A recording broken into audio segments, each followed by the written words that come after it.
The sun was gently rising over the vast clearing. Golden rays pierced through the thick foliage of the trees, painting dancing patterns on the ground. Leo, the adventurer, moved between the massive trunks, his head full of stories to tell. Around him, the children walked lightly, their eyes sparkling with curiosity and impatience. Today, friends, we're going to meet a giant from prehistory, the Brachiosaurus, whispered Leo, excitement in his voice. A ripple of whispers passed through the group, each imagining what the dinosaur might look like. Suddenly, a gigantic shadow silently slipped between the trees. A long neck appeared, rising like a tower toward the sky. The children stopped, open-mouthed. The Brachiosaurus stood there, majestic, with its long front legs longer than the hind ones, the rest of its body gently swaying with each step. "Look how big it is!" exclaimed a little boy, eyes wide. "It's amazing!" Leo smiled, happy to share this precious moment. "Indeed," he said softly, "this Brachiosaurus could be as tall as a multi-story building, and it weighs as much as several elephants combined, but it is kind and only eats leaves." The colossus, unperturbed by the attention, chewed quietly on the tender leaves of the high branches. The children were fascinated by the graceful way its long neck moved, like a peaceful dance among the trees. "It looks like it's dancing with the trees," marveled a blonde-haired girl. "Yes, it's magnificent, isn't it?" replied Leo, amazed himself. "It's calm because it's herbivorous. It only thinks about its delicious leaves." The Brachiosaurus slightly turned its head, observing the strange herd of children at its feet, seemingly surprised to see them. Then, quietly, it resumed its feast.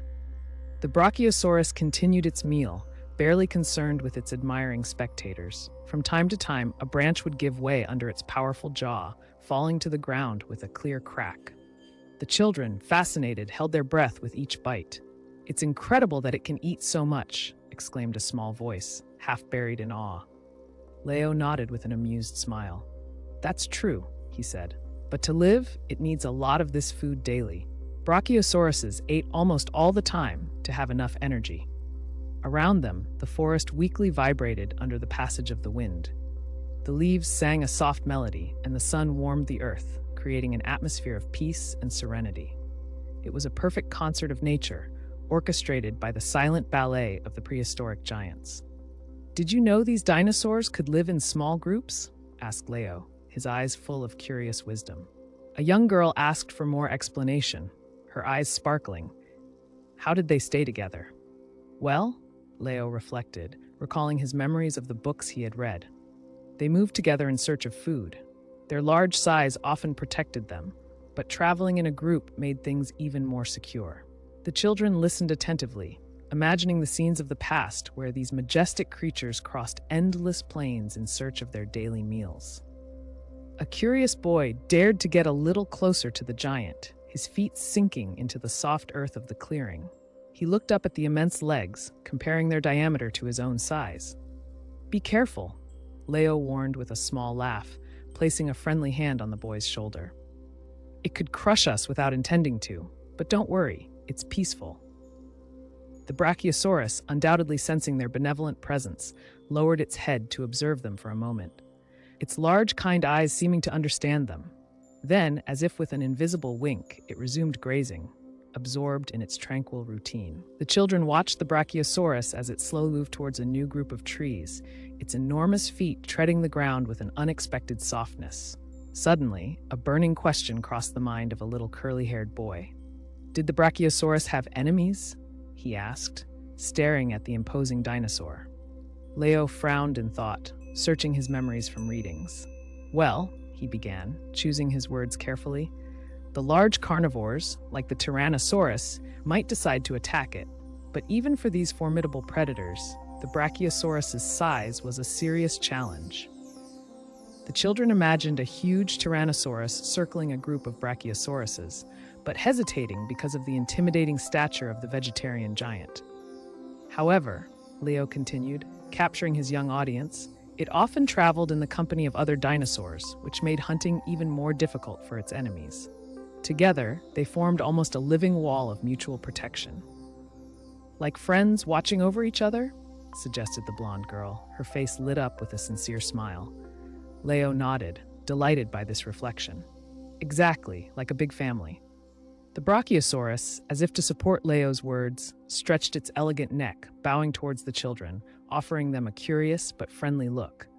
Leo smiled at the touching scene and continued his explanation. One must imagine that every day was an adventure for these creatures. They had to stay together and find the way to new food sources, away from dangers. The children savored this thought, dreaming of the adventurous journeys of the dinosaurs, nature as their only guide.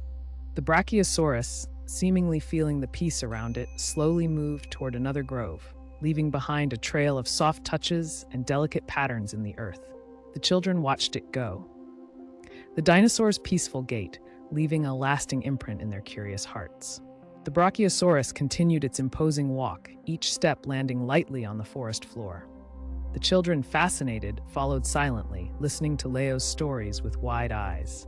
"Imagine, my friends, this land was once full of giants," Leo explained, gesturing vividly to stir their imagination.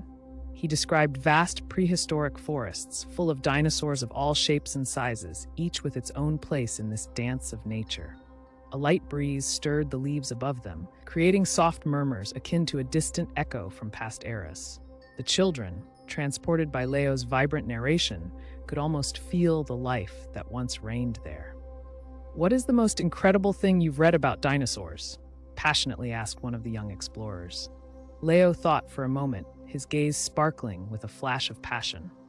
"I would say," he confided softly, "their incredible ability to adapt. Dinosaurs could live in many different environments, continually evolving to survive." The children imagined these titans changing shape and characteristics, becoming more adapted to the challenges of the ancient world each time. "As if they were magical," exclaimed a small voice, amazed by what she had just learned. Leo smiled around him, admiring the beauty of discovering this magic through the children's eyes. "Exactly like magic," he confirmed with a nod. The joyful laughter of the children resonated through the clearing, echoing the innocent joy that could only be found in shared adventures. They watched the great Brachiosaurus, which continued to ignore their presence, too absorbed in finding the tastiest leaves on the treetops. Leo, in the midst of this small group of explorers, felt this energy, driven by the certainty that this day would be forever imprinted in the children's memories, just like the dinosaurs themselves in the history of our world. After a moment of quiet contemplation, the Brachiosaurus, satisfied with its meal, raised its head to the sky, letting out a long and deep sigh. The children watched, impressed by the breadth of its movements. Leo, sensing that the moment had come, gathered everyone around him. "It's time to say goodbye to our friend Brachiosaurus," he announced with a hint of melancholy in his voice. The children approached once more, clapping timidly to thank the kind giant for letting them discover a bit of its peaceful life. One of the youngest eagerly waved. "Goodbye, great Brachiosaurus.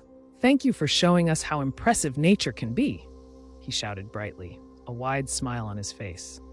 The giant, as if understanding this homage, lowered its long neck, making a discreet but visible gesture before slowly moving away. Its majestic silhouette gradually disappeared between the tight trunks of the trees, leaving behind only the soft rustling of leaves.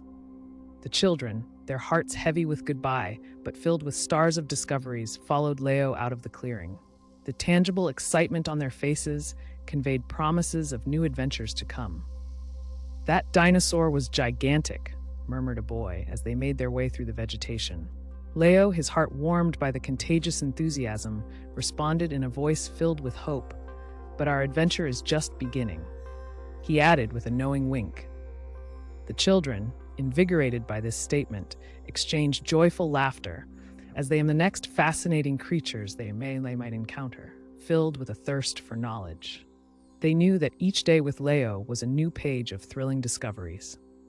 And as the sun finished its course over the forest, each child returned home, their heads full of dreams and stories told by their guide. Soon, the whispers of the forest faded away, taking with them the memory of an enchanted afternoon. As Leo and the children returned through the forest, the day slowly ended, flooding the clearing with a soft golden light. The cries of the birds became increasingly rare, punctuating the emerging silence of a soothed nature.